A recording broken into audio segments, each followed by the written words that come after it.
De volta com as últimas informações do Fluminense para você nesta quinta-feira aqui no canal do Lessa. Eu quero saber quem vai ter coragem de receber o monstro que está finalmente a caminho do Rio de Janeiro depois de uma imprevista. A chegada do Thiago Silva estava prevista para as 10 da manhã desta quinta-feira, teve de ser adiada e ele vai chegar às 5h30 da manhã desta sexta-feira no aeroporto do Galeão. E a nossa reportagem vai estar lá presente no Jornada KTO 1902 com o Cauã Antilouco, que vai lá receber o Thiago Silva.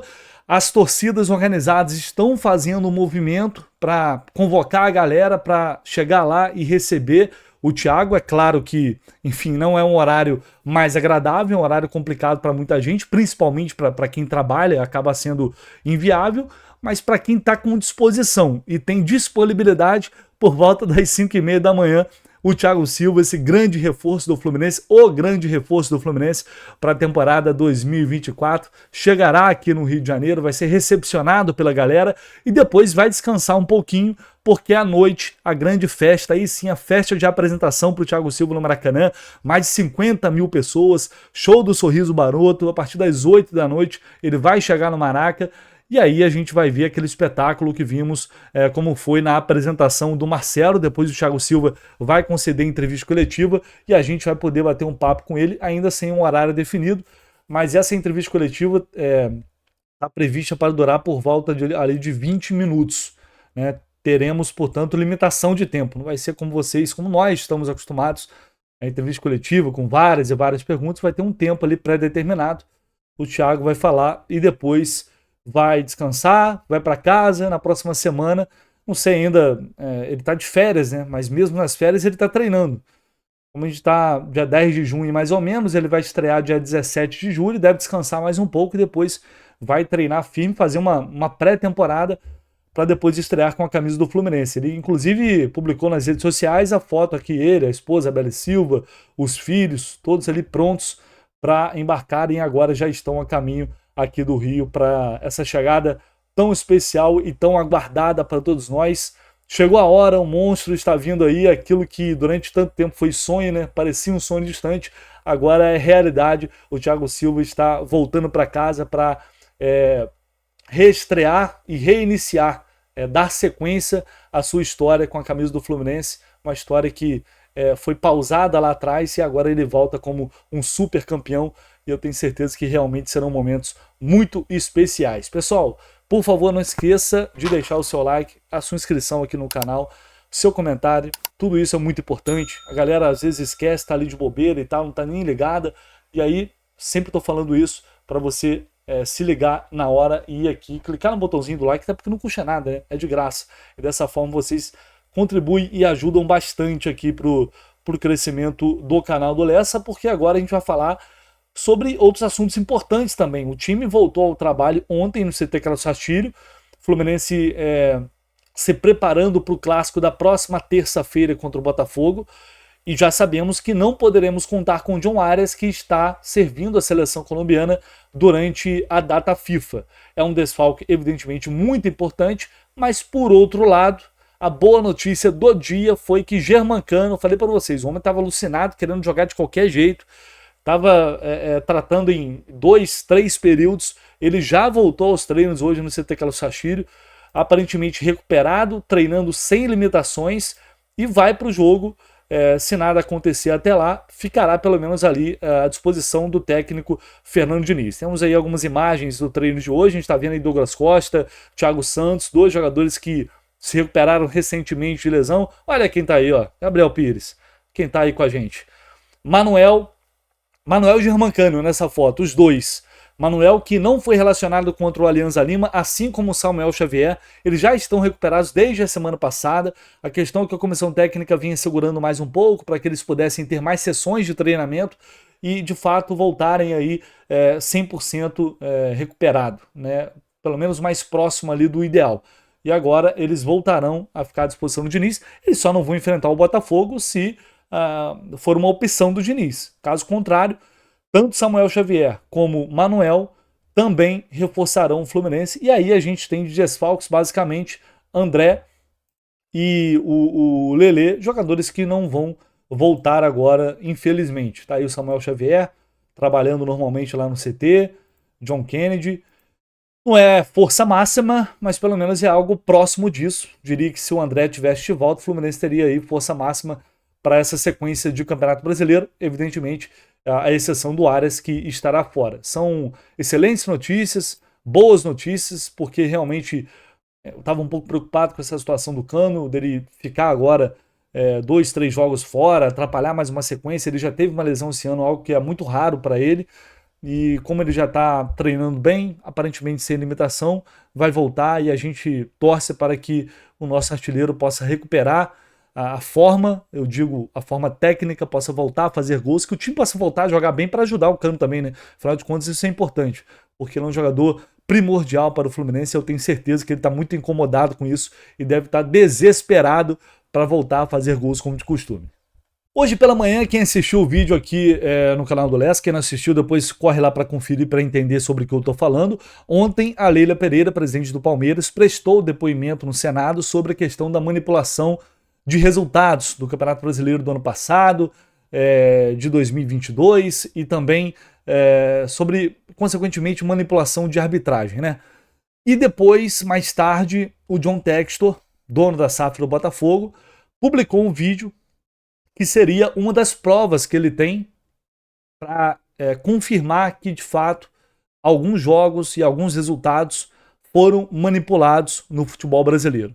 Eu trouxe o vídeo aqui, que é aquele lance polêmico da falta que o Adrielson cometeu e acabou sendo expulso naquele jogo decisivo entre Botafogo e Palmeiras. Até gostaria de fazer uma retificação aqui, porque eu cometi um equívoco ao analisar o lance e dizer, por isso eu estou falando, quem não assistiu é importante assistir, mas quem assistiu vai entender o que eu estou falando. Quando eu falo que o jogador do Palmeiras dá um tapa em direção à área, na verdade ele não deu um tapa, né? O jogador, o Adrielson, toca na bola e depois a bola bate nele e vai em direção à área.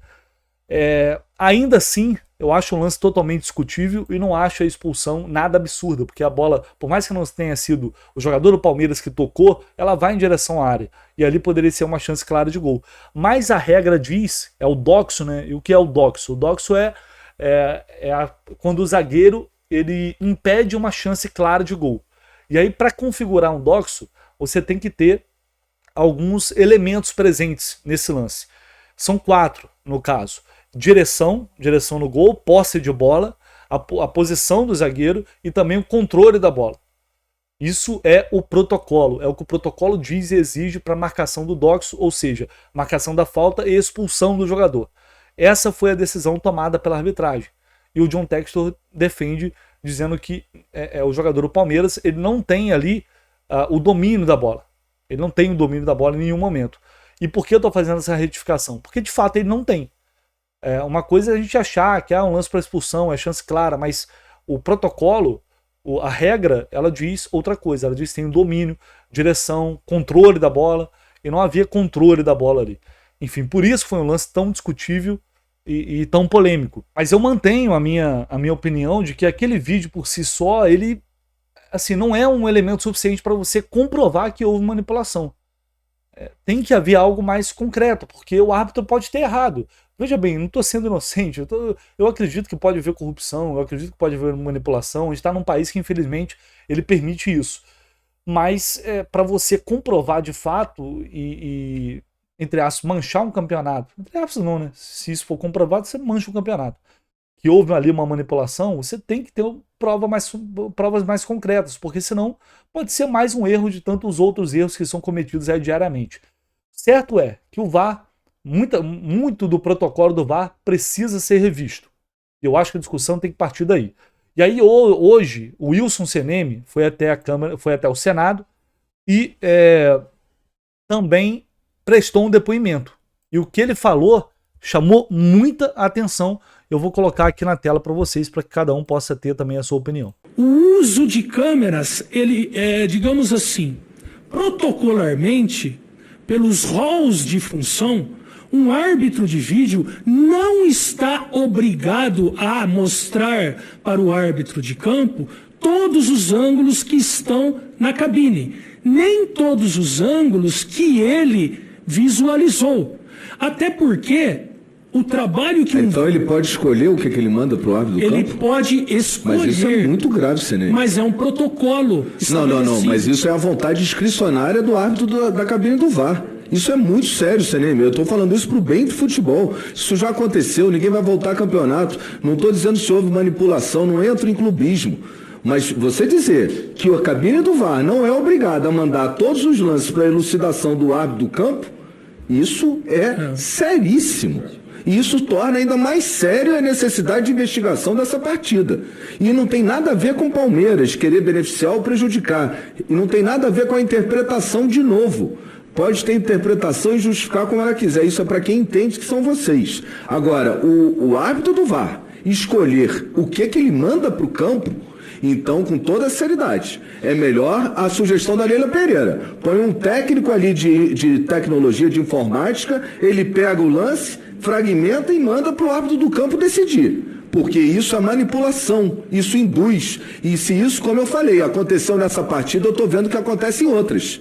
Porque ele pode fazer isso, o árbitro do VAR, mandar as imagens que ele quiser. Bom, não dá para dizer que isso não é uma verdade, né? Como foi feito naquele jogo, pode ser feito em outras tantas partidas. O árbitro não tem como lembrar de todos os ângulos disponíveis, ele não vai lembrar, o árbitro pode pedir, mas ele não vai lembrar de todos os ângulos disponíveis. E aí eu concordo, isso está previsto na regra, tá? Vou colocar aqui para vocês o trecho da regra que diz isso. Tá aqui, ó. Se o árbitro decidir ver o replay, o VAR escolherá o melhor ângulo e a melhor velocidade do replay. O árbitro poderá solicitar ângulos e velocidades alternativos ou adicionais. Tá aqui, tá na regra, tá no protocolo. E a gente tem que discutir o protocolo, porque de fato abre muita margem para o árbitro que está na cabine, o VAR, querer mostrar esse ou aquele ângulo e não talvez apresentar para o árbitro um ângulo diferente que pode dar a ele uma dimensão também diferente da jogada. Então isso realmente é algo muito sério e é algo que tem que ser discutido. É necessária uma transparência. Por que não disponibilizar todos os ângulos para o árbitro? Por que ele tem que escolher? Ora, se o árbitro vai no VAR, que ele tem acesso a todos os ângulos. Isso para mim não tem discussão. Sem entrar no mérito da questão se houve ou não manipulação naquele lance, o Rafael Trace, que era o árbitro naquela oportunidade, manipulou. Não sei se manipulou, mas isso precisa ser revisto. Porque não é o Botafogo é quem está reclamando, amanhã pode ser o Fluminense, pode ser prejudicado numa partida, num lance parecido. Enfim, eu acho que isso é importante para a transparência do que é o VAR hoje no Brasil.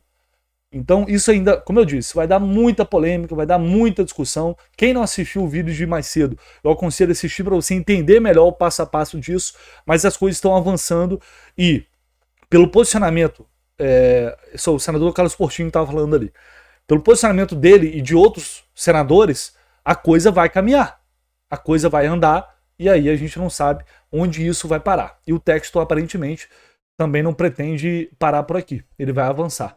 Então essa discussão vou continuar trazendo aqui para o canal, porque é algo que afeta o nosso futebol, afeta a todos nós de uma forma geral, e amanhã, se houver a comprovação de alguma coisa, o Fluminense pode ser inclusive um outro prejudicado, se é que já não foi, né? Enfim, deixa aí o seu comentário, o que você acha, se inscreva aqui no canal do Leste, conto muito com vocês, tamo junto, like também não se esqueça, beleza? E amanhã a gente volta com toda a repercussão da chegada do Thiago Silva aqui no Brasil e também direto do Maracanã com a grande festa para o Monstro. Um abraço!